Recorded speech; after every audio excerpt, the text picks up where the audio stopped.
sujet du jour est très sensible. Il est adressé à une catégorie de personnes. En général, une femme qui a 3 enfants de 3 pères différents s'arrange dans leur éducation à leur communiquer l'amour et l'harmonie. Donc ces 3 enfants de pères différents s'entendent mieux que quand cette femme a un enfant avec un homme qui lui avait des enfants avant elle. Donc, elle réussit à créer l'harmonie entre ses 3 enfants de 3 pères, mais elle ne va pas créer cette même harmonie entre son enfant et l'enfant de l'homme qu'elle épouse qui avait déjà des enfants avant elle. Je l'explique pourquoi. Parce qu'aujourd'hui, malheureusement, beaucoup de personnes n'en parlent pas, mais des familles sont détruites et disloquées à cause de la vengeance des mères. Chaque femme veut emmener ses enfants à se battre à sa place. Les femmes n'éduquent pas leurs enfants pour dire « vous êtes des frères, aimez-vous ». Mais elles les éduquent pour dire « ce sont vos ennemis parce que vous n'avez pas la même mère ». Pourquoi les enfants qui ont la même mère peuvent s'entendre, mais ceux qui ont le même père ne s'entendent pas? Qui éduque ces enfants? En général, ce sont les femmes. On va se dire les vérités, mesdames. On va sortir des émotions. Parce qu'à force de vous caresser dans le sens du poil et vous donner l'impression que vous faites bien, vous êtes malheureusement en train de détruire des choses que vous êtes censés construire et protéger. La femme est la maîtresse de maison. Le titre de maîtresse, on ne le donne pas à n'importe qui. Dieu aurait pu dire que l'homme est le maître, mais il a dit chef. Parce qu'à un chef, des choses peuvent échapper. Et quand il échappe quelque chose à un chef, c'est la maîtresse qui doit lui dire, écoute, attention, ceci est en train de t'échapper, il faut que tu te remettes sur le droit chemin. Dieu a mis en toi un potentiel, il t'a donné une mission, un pouvoir. Ce n'est pas parce que tu es une femme que tu peux le faire, mais c'est parce que tu peux le faire qu'on t'appelle femme. Donc toutes les choses auxquelles tu es aujourd'hui confrontée sont des choses que Dieu savait. Et il a mis en toi ce qu'il faut pour ça. C'est toi qui portes la vie, c'est toi qui donnes la vie. Pourquoi l'homme vient juste semer et partir? Parce que son rôle, il est juste temporaire. Toi, ton rôle, il est éternel. Celui qui sème peut ne pas être là pour récolter. Mais toi, tu reçois la semence, tu la gardes, tu l'entretiens et tu la fais sortir. Tu as une mission beaucoup plus grande que celle de l'homme. Et ça devrait te faire comprendre que tu n'es pas n'importe qui. Et parce que tu n'es pas n'importe qui, tu ne devrais pas faire n'importe quoi. Toi qui es censé porter, donner et entretenir la vie, pourquoi c'est toi qui divises les enfants de la famille? Pourquoi c'est toi qui dis aux enfants, votre papa ne vous aime pas? Parce qu'il a eu des enfants avec une autre personne, il ne vous aime pas. Il préfère ses premiers enfants. Votre papa, il ne s'occupe pas de vous à cause de ses premiers enfants. Pourquoi tu crées tout ce désordre-là dans l'éducation des enfants? Est-ce que tu te rends compte que toi, tu te mets en sabotage contre les liens du sang? Pourquoi tu ne dis pas à tes enfants de pères différents que je ne vous aime pas tous parce que vous n'avez pas le même père? Même quand tu n'as pas aimé l'un des pères, tu ne crées jamais la zizanie entre les enfants que toi tu as portés. Pourquoi tu fais la différence entre tes enfants que tu as portés et les enfants que ton partenaire a eu avant toi ou même après toi? Aujourd'hui, il y a des familles où des frères et sœurs ne se parlent pas. Pas parce qu'ils ont envie de se détester. Des fois, ils ont envie de se réconcilier, mais ils pensent à leur maman. Ils sont en train de mener le combat de leur maman, le mauvais et le faux combat de leur maman. Leurs mamans les ont tellement montés contre leurs frères et sœurs, ils les voient, ils veulent s'approcher d'eux, mais ils ne peuvent pas. Parce qu'ils se disent, ma mère a trop souffert. Des fois, on vous a vendu des histoires qui n'ont jamais existé. Je le dis par expérience, j'accompagne des femmes, j'accompagne des hommes, des gens qui pendant des années ont détesté leur père à cause d'une version reçue par leur mère. Jusqu'à ce qu'ils me rencontrent en coaching et qu'à travers le travail qu'on fait, ils finissent par se rendre compte qu'ils ont écouté une seule version de l'histoire et cette version-là les a engloutis. Ce que je dis est très sensible. Je ne suis pas là pour supporter les femmes pour qu'on se sente forte. Quand on aime les femmes, il faut leur dire la vérité. Mesdames, c'est nous qui portons la vie. C'est nous qui donnons la vie. Le rôle que nous avons sur la terre est un rôle trop spécial pour qu'on puisse le saboter à cause d'intérêts personnels. Tu peux être en couple avec une personne. La relation entre vous deux ne marche pas, mais ce n'est pas ta vie qui ne marche pas. Des fois, tu ne te rends pas compte que tu perds une relation parce qu'il y a mieux qui t'attend devant. Mais en général, quand tu trouves mieux, tu ne regrettes pas ton passé. Quand tu as trouvé mieux en général, tu ne détruis pas la vie de ces enfants. Tu ne les opposes pas. Mais c'est quand tu penses avoir échoué que tu commences à les opposer. Pourquoi tes enfants de pères différents s'entendent?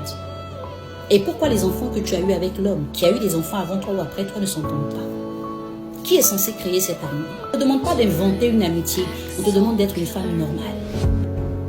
Aujourd'hui, il y a des frères qui ne peuvent pas s'approcher. Ils se connaissent, ils se voient sur les réseaux, dans la vie, dans le quartier, mais ils ne s'approchent pas parce que leur mère ne se parle pas. Il y en a qui réussissent à réconcilier leurs parents, mais il y en a qui ne le réussissent pas du tout.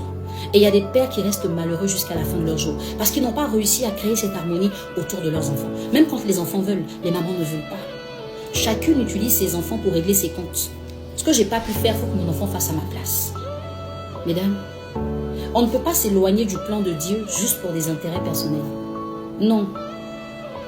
Peut-être qu'on a été habitué à ça il y a très longtemps derrière. Mais si ta mère te dit, ton frère là, c'est ton demi-frère, dis-lui c'est mon frère. Tout simplement, ce n'est pas ton demi-frère, c'est ton frère. Tu as donné un message qui fait que tu détestes ton frère. Tu n'es pas allé vérifier la version de ta mère parce que c'est ta mère et que toutes les femmes sont des reines, n'est-ce pas? Mais ta mère n'est peut-être pas une reine. Et si tu te rapprochais de ton frère pour comprendre ce qui vous oppose? Et si tu essayais de poser des questions à ton père? Et si tu essayais de prendre la version de quelqu'un d'autre? Et si tu mettais un peu ta mère de côté? Pas par méchanceté, mais pour vérifier quelque chose. Quand une personne est en mission, quand une personne veut remporter un combat, elle est prête à tout, même à inventer ce qui n'a jamais existé. Mais ce qui arrive, c'est que quand une femme, des fois, se retrouve dans une relation qui se passe mal, elle se dit qu'elle a échoué.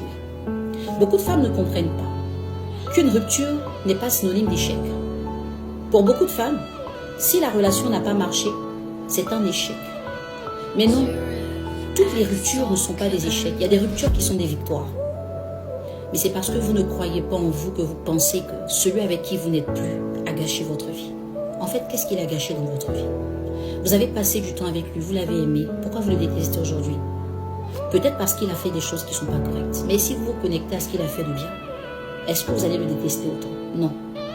Mais vous êtes orienté vers le négatif parce que vous pensez que c'est un échec. Une rupture n'est pas un échec, c'est des fois le signe de la victoire. La victoire sur une relation qui était toxique. La victoire sur une relation dans laquelle tu ne devais pas rester. Et quand tu pars de là, ne pose jamais des enfants du même sang. Ne le fais pas. Si tu n'as pas envie que la colère de Dieu s'abatte sur toi, ne disperse pas ses enfants. Tu n'es pas obligé d'aimer les enfants qui ne sont pas à toi, mais tu n'as pas le droit de séparer des frères qui ont le même sang. Et c'est un message que je veux que tu portes à ta mère, à ta tante, à ta soeur. Si elles ne me suivent pas, il faut leur laisser la commission. Dis-leur que Niel Jamil a dit. Pas parce que les enfants n'ont pas la même mère qu'ils doivent se détester. Autant on réussit à emmener les enfants qui n'ont pas le même père à s'aimer, on ne devrait pas empêcher les enfants qui n'ont pas la même mère de s'aimer. Je vous demande d'aller lire ce que je pense des femmes. Ce que je pense des femmes, c'est ce que j'aurais dit à n'importe quelle femme que je verrais en face de moi, mais que j'ai écrit. Pour que la femme même puisse faire lire ça à sa fille un jour. C'est un livre qui te fait connaître ta valeur, ta puissance et qui te sort de certains comportements toxiques.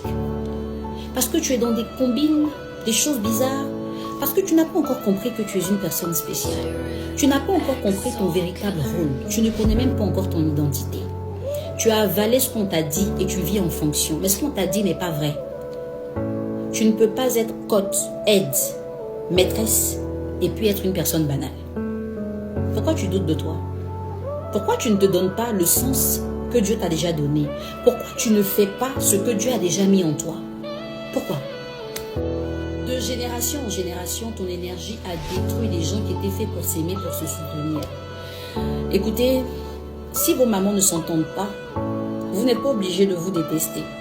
Parce que vos mamans, des fois, ont envie de se réconcilier, mais elles ont honte de tout ce qu'elles ont déjà saboté. Elles ont envie de revenir en arrière. Elles ont des amis, des tantes toxiques qui vont leur dire, faut pas accepter. Hein. Non, faut pas accepter. Sinon, elles ont envie de se réconcilier. Mais en général, au soir de leur vie, elles sont sur leur lit, au moment de leurs dernières heures, elles n'ont même pas l'occasion d'ouvrir la bouche pour dire, je laisse tomber. Tu ne vas pas saboter ta paix intérieure, ton énergie positive, ta destinée, parce que ta maman n'a pas compris que ton père n'est pas son ennemi, parce qu'ils se sont séparés.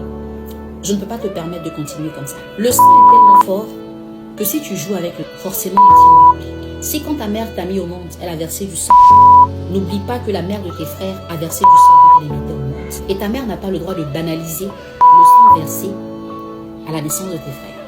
Elle n'a pas le droit de te mettre au-dessus des autres. Vous êtes pareil. Si ta mère ne le sait pas, et que toi tu le sais, et que tu ne dis rien, tu es le complice de ta mère. Tu es la complice de ta mère.